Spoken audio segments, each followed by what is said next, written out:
actually, in broad terms, even in India, there are these different categories or kinds, or several different kinds of struggles that are happening.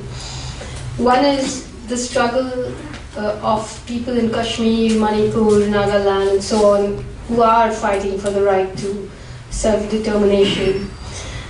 And then there are struggles which are like the anti-dam struggles, which are sort of seen as single-issue struggles, but which have a very profound argument about ecology, environment, collective rights, democracy, and so on. Within the Adivasi struggle, again, there's a bandwidth of struggles that are going on, because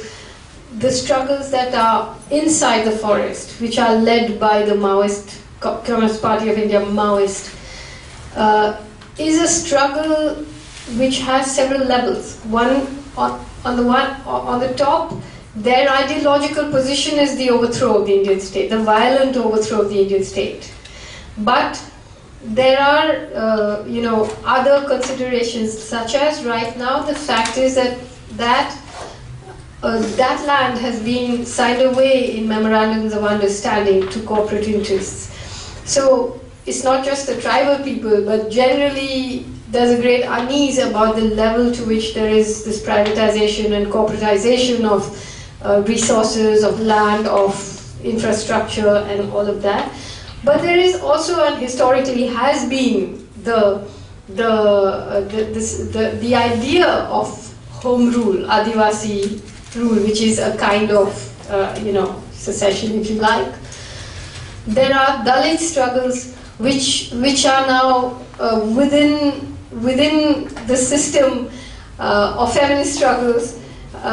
which are a kind of identity struggle. And the biggest danger that they face, I think, is that, quite easily they can be, they are not the Dalit struggle or the struggle of feminists in a formal sense, not the Maoist feminists, or the feminists in the Narmada Valley who are not, they're not categorized as feminists, because theirs is also a struggle for land which affects the economic imperial power structure. But other kinds of identity struggles, excluding those which are secessionists, have been heavily NGOized, so that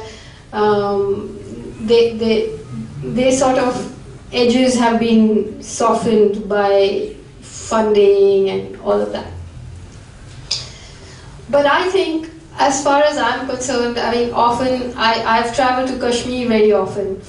and was, of course, there is a case in court right now asking for me to be charged for sedition, for basically having said that that India should have azadi from Kashmir more than Kashmir should have azadi from India, because it's the moral corrosion that it creates in Indian society just unacceptable, But I wrote once about an essay called Azadi, arguing this. But one thing I said was that when I was on the streets of Kashmir during one of the big uprisings,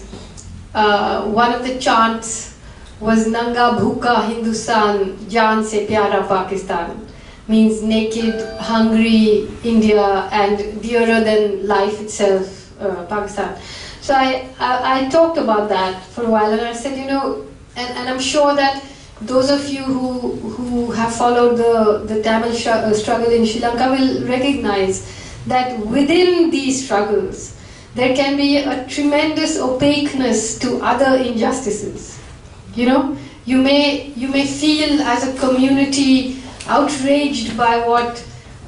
the Sri Lankan government is doing to the Tamils, but it doesn't matter what's happening to the Tamil Dalits or to the Tamil Muslims. And how do you, in the same way, the Kashmiris might feel terribly outraged by what is being done to them, but the same people who are being crushed by the same Indian state, they don't have any sympathy for, So when I speak, I say, can you pick and choose your injustices like this? You know, the Indian secular elite is quite happy to be outraged by Hindutva, but they don't want to address the issues of dispossession or of, taking over the lands of the poor. Because that threatens their economic vision. So, in a way, what happens is that these states then play upon these differences and pit people against each other. And we can spend all our lives fighting each other, while those who are really controlling everything have a much easier job of it when we're all fighting each other. So I think these are things that deepen you have to deepen your political understanding and widen your alliances in order to also strengthen the struggle and not get isolated and not be in a position where there can be that kind of annihilation that did happen in Sri Lanka,